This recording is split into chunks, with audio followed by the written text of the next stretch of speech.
Good day. My name is Thomas, and I will tell you something about injections and aspirations today. We've made this workshop together with Professor Peter Smitham and Professor Susanna Proudman. I work as a trauma fellow in the Royal Adelaide Hospital. Originally, I'm from the Netherlands, and happy to tell you today about injections and aspirations. So the most important thing to remember about injection and aspirations: can you do it? Yes, you can. It's easy to perform. You just need to know how to do it. So to know how to do it, you need to get familiar with a couple of things. The general principles related to the procedure. Why do we do it? How do we do it? What do we do? Where do we do it? And what are the risks that are involved? So there are some diagnostic and therapeutic indications we're going to talk about. Contraindications, adverse effects, how do we perform the aspiration or the injections, what are our approaches, the landmarks we use, and give you some tips and tricks about that. What kind of tests do we perform on the synovial fluid, and how do we know if it's a septic joint or non-inflammatory? What are the differences between those? So why the indications of how to do a joint injection or aspiration? How do we perform the arthrocentesis? What do we use? The choice of materials. Do we use big syringes, big needles, small needles? How often do we aspirate? Do we do it one time or more often? Where do we aspirate? Is it a knee joint, shoulder joint? All kinds of things that you need to keep in mind. And what are the risks and what are the post-injection advices you give to patients? So think about take time to think about a couple of seconds about the diagnostic and therapeutic indications. Just think about what are the indications to do aspiration, for example, for diagnostic purposes. So most of the time we do an aspiration to get synovial fluid and to analyze that. And we do that to find out if a joint has a septic arthritis or is it an other inflammatory cause like gout or pseudogout, or is it just a hemarthrosis from a trauma. There are also therapeutic indications like draining a joint which has a large effusion, which will give some pain relief. And also intra-articular injections can be given. The most common one used is corticosteroids, and we're going to talk about that later on as well. Important things to do is to prepare. Patient preparation, you need to consent the patient, tell them what you're going to do, how you will do it. You need to position them, think about that. Are you going to put them supine or on a chair? You need to do a timeout. Then you need equipments. The equipment you need are a syringe, but how big is that syringe that you're going to use? Is it a small joint you're injecting or aspirating? Then you need a small syringe. Most of the time, a 5 or 10 ml syringe is good to use. But if you're using, if you've got a really big knee effusion, you might need 2 50 milliliter syringes. Also, the needles that you're using are important to prepare. Most of the time, a 22 gauge needle is good to use to do a joint aspirate, but if you're doing a really tiny joint, then you need a smaller needle. The other things that you need are swabs, area towel, and consumables that are in date. Skin preparation. Removal of hair, there's a bit of a discussion going on. Should you remove the hair or not? Some people think that from shaving you get small wounds of the skin, which can give you a wound infection. Others debate that sterile hair surface doesn't exist, so you need to remove the hair. Still a bit of discussion. I think it's the most important thing is that you will do get a good sterilization of the skin plus or minus the hairs, and use iodine or chlorhexidine, and that's the main thing to prevent an infection from happening. Then the procedure itself, we recommend using a non-touch techniques. technique, which means that you mark the point where you do the injection before you do it, of course, and then sterilize the area. And you won't touch it with your fingers afterwards. If you're not doing joint effusions regularly, then we recommend to use sterile gloves because it gives you a bit more certainty that the procedure is done in a sterile way. You can use a local anesthetic. Personally, I never use it because it means that you need to do 2 injections, and most of the time joint injections are not that painful. Of course, it's not nice, but it's doable for patients, and if you tell them and explain to them what you're going to do and make them relax, they're happy to do it without a local anesthetic. So how do we analyze the fluid we got from a knee or from a shoulder? We want to check, for example, if there's a gout or a pseudo-gout. So what you see here is 2 different pictures of gout. One is gout and the other is pseudo-gout, and the differences between them. This is a very useful table. It's from Up to Date. On the left side you see the measure. You see how the volume, clarity, the color, the viscosity of the fluid, how many white blood cells are in there, how many polymorphonuclear leukocytes are in there, and is there anything grown from the culture that has been done. So all these things help you to differentiate between a non-inflammatory and inflammatory septic joint and a hemorrhagic joint. You don't need to memorize this, it's just important that you know where to look to get the right diagnosis. Choice of material. So we can use corticosteroids. These ones are the most commonly used, for example, in rheumatoid arthritis or in osteoarthritis. Local anesthetics can be used as well for diagnostic purposes. Sometimes it's difficult to know if a hip is painful or that the pain from the hip is coming from the back. So what you can do, if that's the question, you can inject a joint with a local. You can, for example, inject the hip joint with a local anesthetic, and if the pain is gone or much less, then you can think, okay, this pain is coming from the hip and not from the back. The other thing you can use is hyaluronic acid and platelet-rich plasma. I think these are pretty specific materials you can use, and it's not done often. So if you use a corticosteroid, what kind of corticosteroid will you use? We use a long-acting one that is slowly absorbed to maximize the duration of the suppression of the joint. So in osteoarthritis, for example, to get pain relief, you do it for that because you want less systemic absorption as well.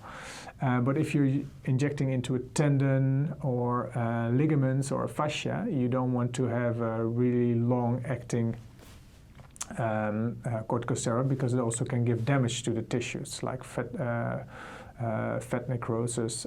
So you want to use a more soluble, short-acting preparations. So that's also a thing that you need to think about. How much do we put in a joint? So it depends on the size of the joint, of course. For the bigger joints, knees, we use 40 milligrams. For smaller joints, you can use 10 milligrams. Most of the time, we dilute the corticosteroid with some lidocaine.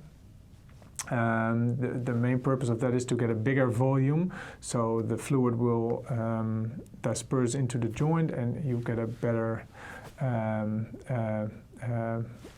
so the fluid will go everywhere.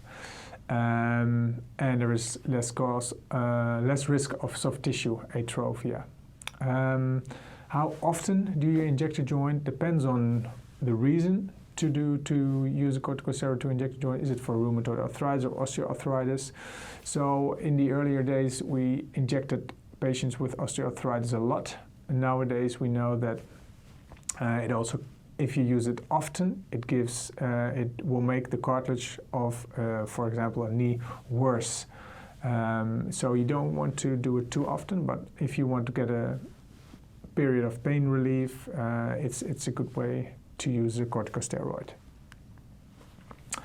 So our anatomical approach is what we need to think about. The most important things is that we want to get an easy access to the joint through the joint capsule. We don't want to have bones in the way. And the other thing that we need is to avoid neurovascular structures. So for most joints, this is pretty easy to do. Here you see a picture of the knee. In black, you see the joint space. It's a sagittal view. So you see the knee is just one big space where you can inject from multiple positions. I normally tend to use the suprapatellar recess. You see that's the black part above the patella. The reason I do that is because you can have a patient supine, just lying down, so they're relaxed, and you have the knee flexed or straight from 0 to 30 degrees. And another reason is that you won't hit the cartilage, which is sometimes painful if you use the suprapatellar approach. The other approaches are also easy to perform.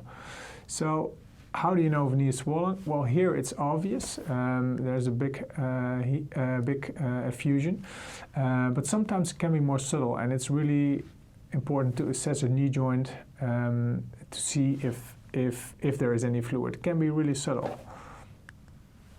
So the injection itself, on the picture above, you'll see the suprapatellar approach. From the lateral side. You can also do it from a medial side, that doesn't really matter. And in the pictures below, you also see the infrapatellar approach from the lateral side, most often done. The easiest way to do that is have a patient sitting on a bed with their leg hanging off the bed, 90 degrees flexed, and aim towards the middle of the knee. So this is a good example where you see when a knee is flexed or straight. On the right side, you see that with 0 to 30 degrees of flexion, the suprapatellar recess is easy accessible and there is a lot of fluid. But if you flex further than 30 degrees, you'll see that the suprapatellar recess is really small, and it's easier to do infrapatellar aspiration or injection infrapatellar when you're flexing more than 30 degrees. So for the shoulder, it's important to know your landmarks, know that the muscles that you're going through. Most of the time we use a posterior approach going through the deltoid and then the infraspinatus. In the picture above, you see the posterior approach. I think the most important thing for when you're starting doing the injection is to use a marker and landmark all the important anatomy spots. So what you start off with the clavicle, really mark that well, then the acromion, and then the spina of the scapula. And what you will do next is you go to the posterolateral angle of the acromion, go 2 finger breaths down and 2 finger breaths to the medial side. Then you aim for the coracoid on the front. So you see the left hand, the finger should be on the coracoid, and with the right hand you do the injection and aim towards your finger on the coracoid. This will give you the best feel of how to do it. Here you see that again, you see the coracoid process which you are aiming for, and when you aim for that you go straight through the joint. This is the anterior approach, you can do that as well. It's a bit lateral of the coracoid, same way of doing it, but most people prefer to do the posterior approach. So for the subacromial space, you can use the lateral approach or the posterolateral approach. Doesn't really matter. I think again it's important to mark all the anatomical landmarks with a marker, so it makes it easy for you to see where you are and how you want to inject. Aim towards the roof of the acromion, and you could also consider a guided injection using ultrasound. Here you see the subacromial bursa, and this is posterolateral injection. You see that they've marked the posterolateral corner of the acromion, gone 2 fingers down, and just are aiming towards the roof of the acromion. So the same is true for the AC joint. It's a small joint, but if you're able to palpate it well, then it's easy to find, and you can first start off again with marking the clavicle and the acromion, and then mark your spot for injection. So the elbow is a little bit more difficult. The best way to do it is to flex the elbow 90 degrees, have a patient supine or sitting, and have their arm on a table. What you need to do is palpate the radial head. It's easy to do that by yourself. Flex your arm in 90 degrees, and then rotate, supinate, pronate your arm, and you will feel the radial head rotate. That's the first landmark. Then the second landmark is your lateral epicondyle, also normally easy to palpate. What you can do is wiggle your middle finger and see the extensor tendons that go to the lateral epicondyle to find out if you're in the right position there as well. But also the bony landmark, of course, is the best way to identify it. And then the tip of the olecranon. And once you have made a triangle of these 3, in the middle is where the joint space is, and it's also a bit of a soft spot when you feel there. For the spine, it's a little bit different. It's not possible to do or it is probably possible, but it's not recommended to do a facet joint injection not using any image intensification. So when you do that, you need to use X-ray machine to find out if you're in the right position, because there are no anatomical landmarks to palpate to show you exactly where you need to be. So you want to send off some samples to microbiology. Make sure you've got the right container, a sterile container to use, and describe on the form where the injection was done, if the patient already has had antibiotics, and a question if there's a gram, if the gram stain was positive or negative, and if there are any bacteria seen. Same is true for pathology, but here your question is if there are any crystals seen. So what are the complications? Septic arthritis can happen after a joint injection or aspiration. It's rare to happen, 1 in 2,000 to 1 in 15,000, but it can happen, so it's important to mention that to the patient.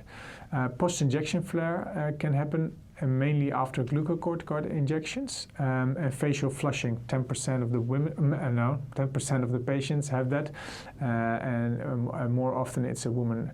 It's important to tell patients that this can happen, so they're aware of that and are not frightened by it. Of course, another thing that can happen is an allergic reaction.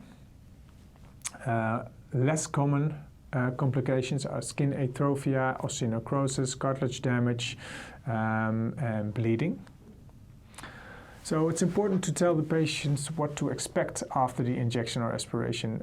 When you inject a steroid, most people in the beginning will be a bit more painful before they start feeling better. So it's advisable to tell them to take some Panadol for a day.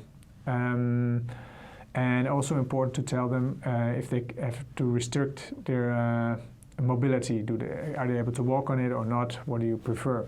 And tell them about the red flags. Infection that could happen, postoperative flare, and flushing reaction.